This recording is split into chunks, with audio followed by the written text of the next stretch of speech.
Through the U.S. Department of Education, there is over $150 million available to eligible students who wish to go to college. But many students and their parents are unaware that this money even exists. Federal Student Aid is partnering with HISD to increase awareness about the free application for federal student aid. And so are we. Tonight, we'll share details and information on the world of FAFSA, the application process, and how you could be receiving federal grant money for higher education. I'm Ernie Manous, and this is Houston 8.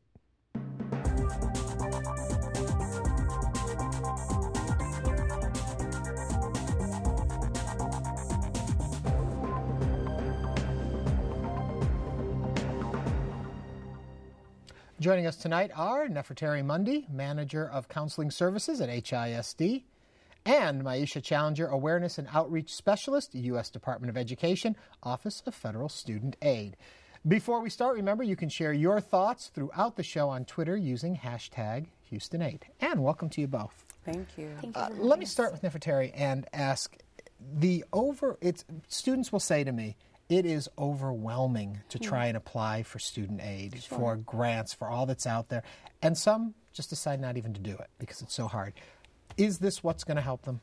It absolutely is. And you know, in years past, we've always heard it's difficult, it's challenging, it's daunting, but really, the U.S. Department of Education, they have worked really hard to make this a simplified process.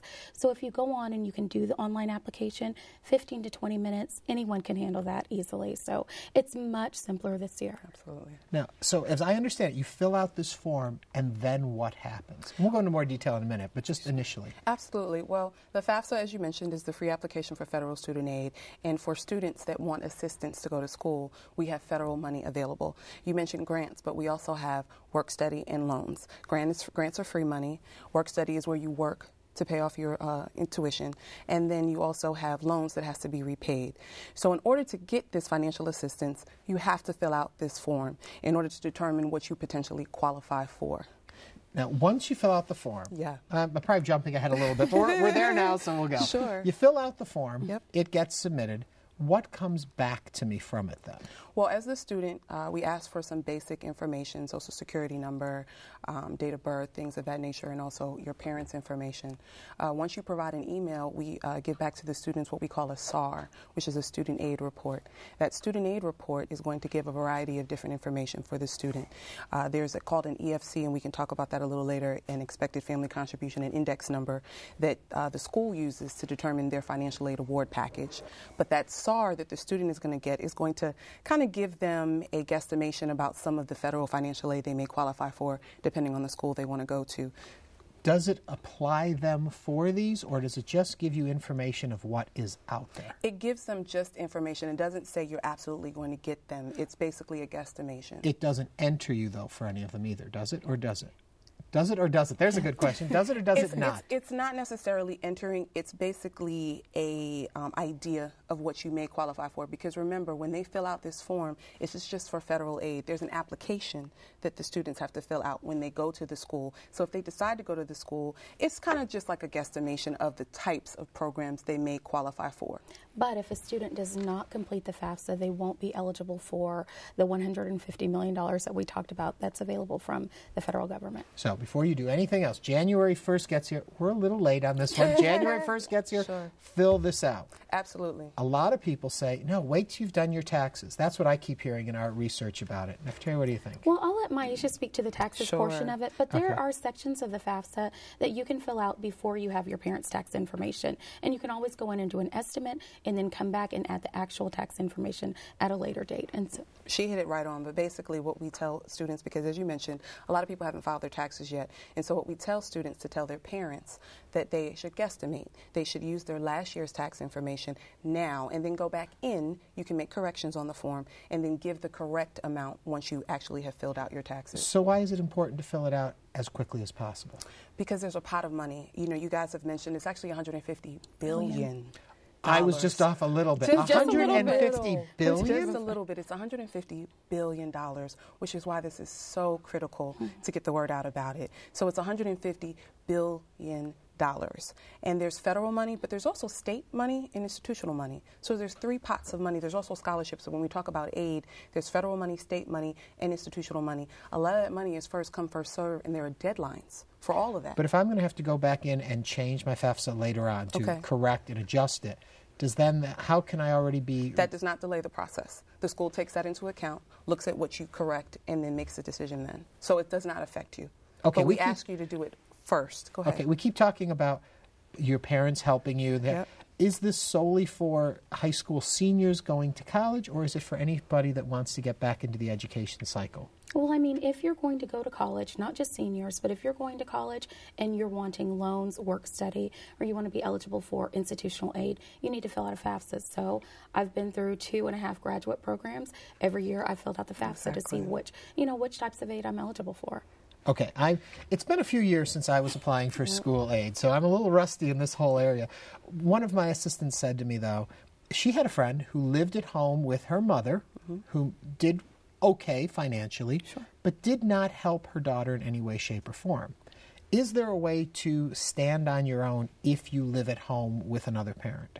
Well, that's going into, we call it independent and dependent status. If your parent is providing support for you, you're considered dependent. If you're a child living at home, you probably are dependent now. There are some circumstances where you would just file yourself or use yourself separately, individually on the form, where you may be homeless, you may be, we call it an emancipated minor, you may have legal guardianship, you may have been in foster care. There are specific circumstances, and we speak to that on our website about where you would be deemed independent, where you would not need to put your parental information. But if you're at home and your parents or parent is taking care of you, you're required to put down their information on the form.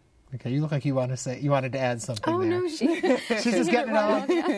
Okay, I want to broaden this out just a little bit, and we'll get back specifically into it. But one thing I know that we keep missing is, where do people find this? Where should they go to do this? We have a website. It's www.fafsa.ed.gov. That is where you go to fill the form out online. There is a paper form, but the process is expedited much faster, and a lot of people do it online. And I know that there is some confusion out there. If you just type into a search engine, FAFSA, you might get FAFSA.com. Sure. Correct. You don't want to go there. Absolutely stay away from that. We heard a story yesterday at a campus where a student had gone through that website, and I believe they were actually asked to pay money to apply for an application. That's a free process. So anytime you come across someone that's saying you need to pay to apply for a free application, don't do it. Stay away from that. But that is different than paying someone to fill out your application for you.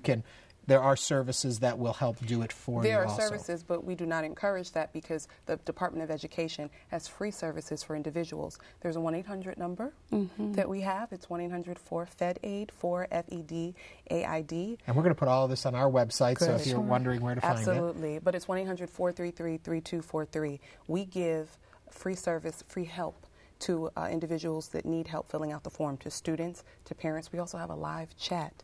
So if you are online, you can start a live chat and someone will help you with any questions that you have or concerns about the form. So you should not be paying anyone to do it for you. But so when you do it, make sure that it's FAFSA, FAFSA, which I think is a horrible anagram because I cannot say it and make it FAFSA. Well, we'll get it. Yeah, we will. .ed for education. Correct. .gov for the government. Correct. Make sure those are in your extension when you do that address. You got it. The importance of a college education today. Now, somewhere they've been batting around some statistics that I've heard that actually say that if only we increase graduation rates by 1%, the change it would make in the economy of a city. It's something like $1.1 billion or something like that, with just 1% increase. That's huge. How important is it to get the word out to people that they need to still go to college?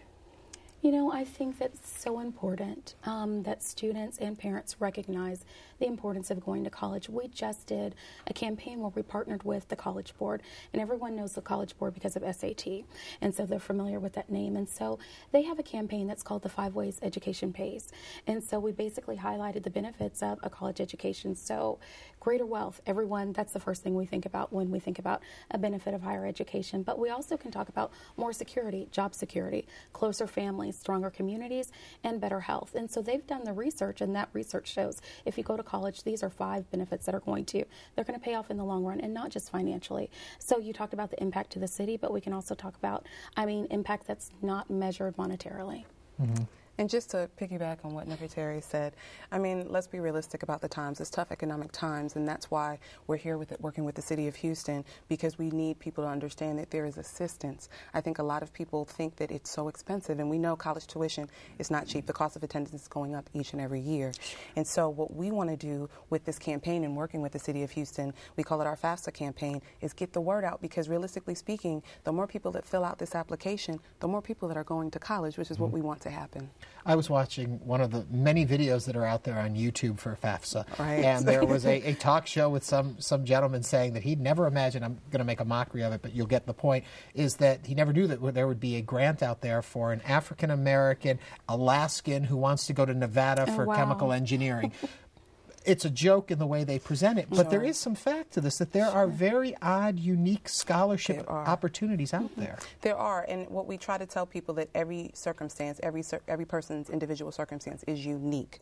So there's different packages. Some people may qualify for grants, but it's not just grants, it's loan money too. We want people to not just assume that federal assistance is just grants, because that's free money. There are loans that are available too, low interest loans, and then work study. A lot of people work in school to pay off their tuition. And so a lot of times when people get award packages, like you said, they could be living in Alaska, they could be living in New Mexico, they could be living in Houston, they could be living in New York City or Washington, D.C. There's different types of aid that they qualify for. We hear a lot of stories about people who have just enjoyed financial aid, the FAFSA, they fill it out every year. You're required to fill it out every year, and they don't mind doing it because it really helps them in the long run. And it takes about, one of you said already 20 minutes or so to do it. Yes. 15 to 20 minutes. It looks, when I look at it, it looks a bit daunting. It looks like, oh my God, lots of numbers and things like that. But you said to speed up the process, when you should sit down to start this, what should you have already done? Well, to speed up the process, you're looking at a paper FAFSA. We do encourage people to put it on, to fill out the FAFSA online. There is a skip logic implemented into the online application, meaning you only answer questions that apply to your particular circumstance. So you're not required to fill out every question. But what happens is there is some basic documentation that is required. So for the student, I think I mentioned earlier, they want your name, your social security number. If you are a parent or you have worked as a student, we do require income tax information or W-2 information. For the parents, there's a long list of documentation. We ask about assets, so we ask about some savings, not mortgage stuff, but just liquid assets that you may need. As I mentioned, like your W-2, your income tax, driver's license is not mandatory. A lot of people worry about their driver's license, but if you want to provide the information, you can. But when I sit down at my computer to start doing this, what should I have in that little pile next to me? You should have driver's license? No, if you really have your driver's license, that's nice. But the most important information you really need is your W-2 information and your income tax information. Okay, and then now there was some PIN number or something you have to get also. There is a PIN. It's called the personal identification number. That's why it's your PIN. It basically is your identity. And people are like, what do you mean it's my identity? It basically is how you sign the form. So if you're a student, and I talked about being independent and we only ask for your information, you need the PIN to sign the form. If you have a parent and you're dependent, the parent needs a PIN. You have to use the PIN in order to complete the form. Now I need the PIN before I sit down to start filling out the application? You don't have to have the PIN. Nefertari, I don't know if you want to talk about yesterday. Sure, we learned something. Well, I actually learned something yesterday, but I do want to speak to something about the parent PIN. If you're a parent and you have 6 children, you just need one PIN number for everyone. So that PIN will be applicable for all your students. So don't apply for 6 different PINs. Yep. Okay. But one thing I learned yesterday as we were filling out the FAFSA with some students is that they can wait until the end of the process when they're done with the FAFSA and then apply for the PIN. And really, honestly, it took less than a minute and a half. It did. It took less than a minute and a half, and we were able to go back into the application, put the PIN, sign it electronically, and we were done. Yeah. Yesterday we had the privilege of working with Sharpstown High School, where we had students actually filling out the form while they're in school.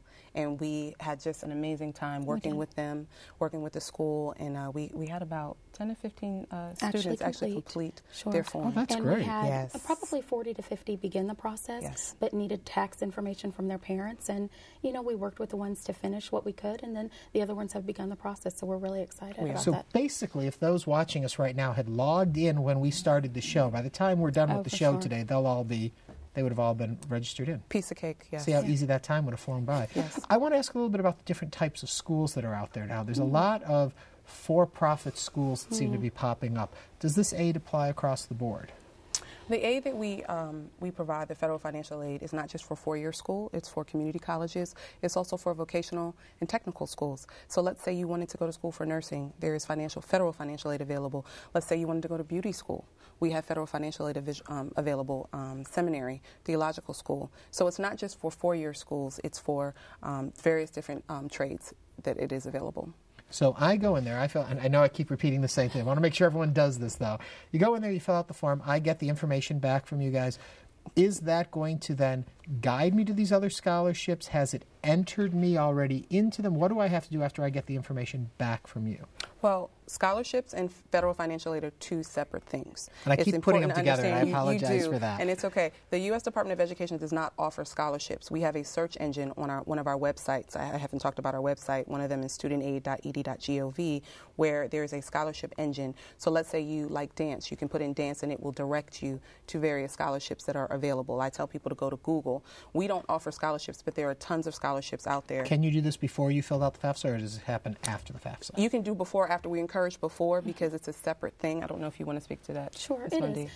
is. She talked about the search engine that they offer on their website. If you're a student that's attending any of our schools, our high schools, Right. Houston Independent School District, we use Naviance, which is a college and career planning software, and we enter like all of the local scholarships that come to our office, and students are eligible for those. We put them on the search engine, and they're able to go in, get the application criteria, and apply for those scholarships like that as well. And I keep going back to this because I'm trying to find the system. I like to see everything work in a system. So I think one of the things that you were asking is how does it get to the schools? And so as they're filling out the application, they can designate up to 10 schools the first time, that they want to receive their financial aid information. And so those 10 schools get the information, and then they send them individually. They'll contact them with the types of packages their institution can offer. So I can give you a quick 3-step process. Okay. The student fills out the form, 4-step process. The student fills out the form. I told you they provide their email address. They receive a SAR, a student aid report. The information that they put on the FAFSA is also sent to the school. Once the school gets that information, the school then reviews that information and says, what type of awards package can we give potentially to this student in the combination of federal money, state money, and institutional money. That awards package is then sent to the student after they've received the SAR. So as my colleague mentioned, there's up to 10 schools you can put, and let's say there's an 11th school, you can go back in after the first 10 schools and add additional schools. Okay. So each student would receive a letter from the respective schools that they put on their FAFSA about a potential award letter. It doesn't mean, we tell people, it doesn't mean that that's what you're going to get, but again, it's a guesstimation of what you may possibly receive if you decide to go to that school. And then you need to apply for those aid packages. Well, you don't need to apply for those aid if you decide to go to that school, because you have to make a determination about which school you want to go to. And then there's other criteria that the school asks for. All we're dealing with is financial aid. So once that student decides they want to go to that school, there's a financial aid office at the school that they would speak to regarding the awards package that has been set up, essentially. Okay, now does some that help? people, yeah, it does. Don't worry, I'll come back to it yet again. I know I will. There are some people out there that are going to hear what you're saying, and they're going to think credit cards, and they're going to think, I don't want to apply to a bunch of credit cards because that'll bring down. Is there any problem with having multiple schools looking at your file before they've accepted you? Do you want them to know this? Is there any kind of logic in there about holding back information that might stand in the way of you getting accepted? Well, you're both nodding, so I know I've hit something, but I don't know what yet. Well, as I mentioned, there's some basic documentation, and there's some personal information that we ask about investments. You talked about credit cards. We don't ask on the FAFSA, is there credit debt? There's a loan that your parents called a plus loan, where if the parent wants to take out a loan for you, there's a credit check. So that's something a little different than I think what you're speaking to. But as far as credit debt and students being worried about that, that's not a particular question that we ask for on the FAFSA. I'm not sure what the school protocol is, but we don't ask specifically about that for the student.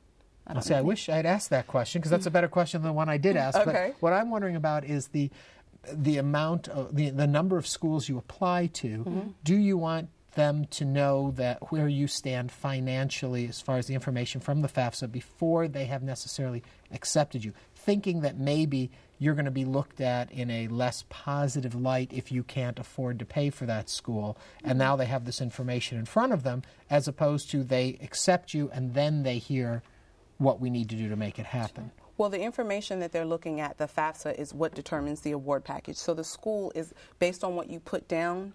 That's what they're going to use to determine. So as I mentioned, they don't ask about that. Could that stand in your way of being accepted to a school if it looks like financially you're not in the best position?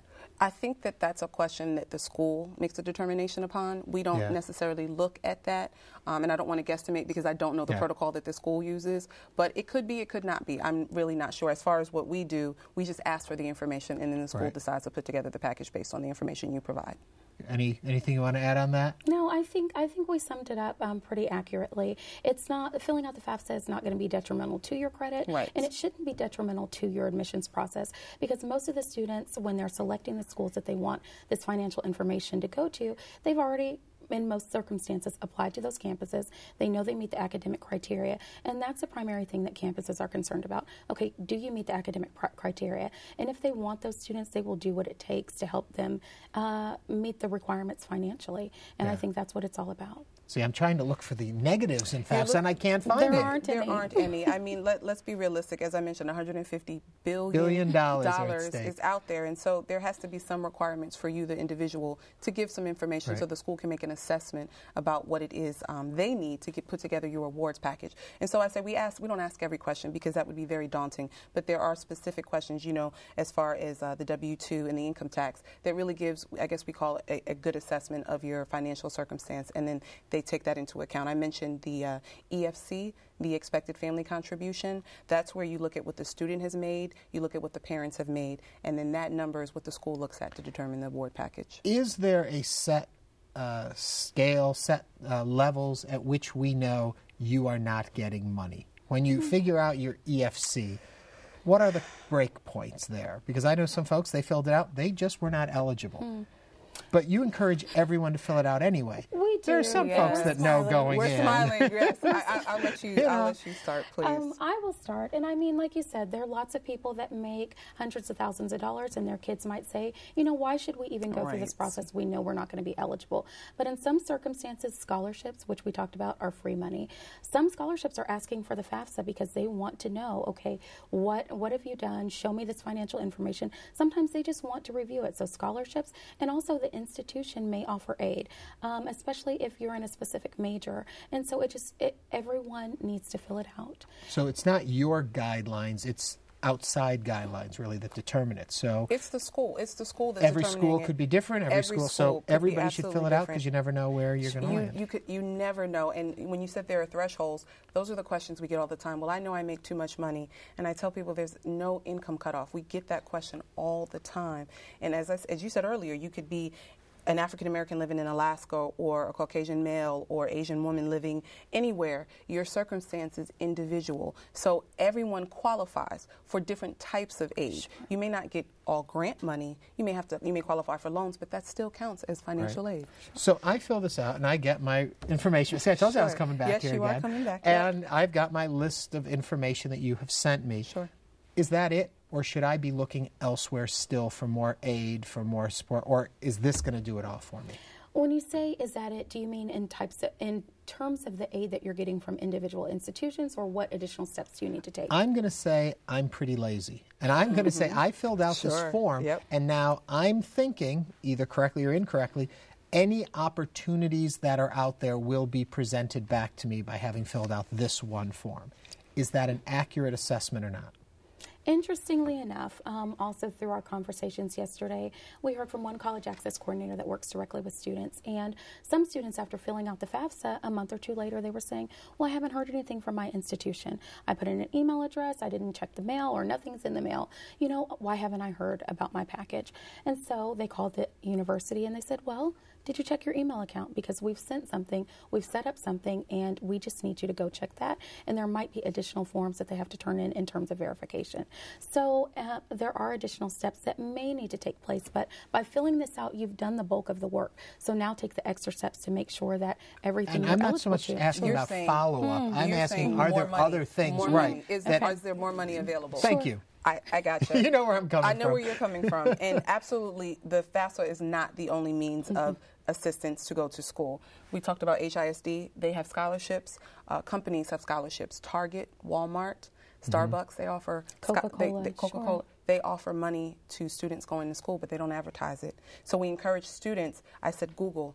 In Google, if you want to say, I would like a basketball scholarship, put in basketball scholarship. There are tons of companies, there are tons of organizations that give out money to students. So I encourage students to not just fill out the form, but also do their own research to look for more money. But we encourage them to fill this out They first. absolutely need to fill this out first, because remember we said the earlier the better. Right. But there are other means of income, whether they're in their state or other, like we said, organizations that do provide assistance for school. Can parents fill it out for you? The parents have their portion of the form that But like they have right to now, fill a out. parent watching right now, can they go fill this out for their student? Or don't you recommend we that? recommend that they fill it out together, because the student's information needs to be their information and the parent's information. So we recommend they do it together. And in the last 2 seconds, the website, FAFSA, FAFSA.ed.gov. Absolutely. And then you'll have all the information. Thank you both Thank you very so much for coming in. Thank you for having Now, me. each week we invite you to visit our home online at HoustonPBS.org/Houston8. There you can read about the guests, learn more about the topic, and even watch past episodes. Next week on Houston 8, a look at the Keystone Pipeline Project and what it means for the Houston area. That's next Friday at 8 p.m. right here on Channel 8. And that does it for us tonight. Until next time, I'm Ernie Manous. Have a great week. Thanks for joining us.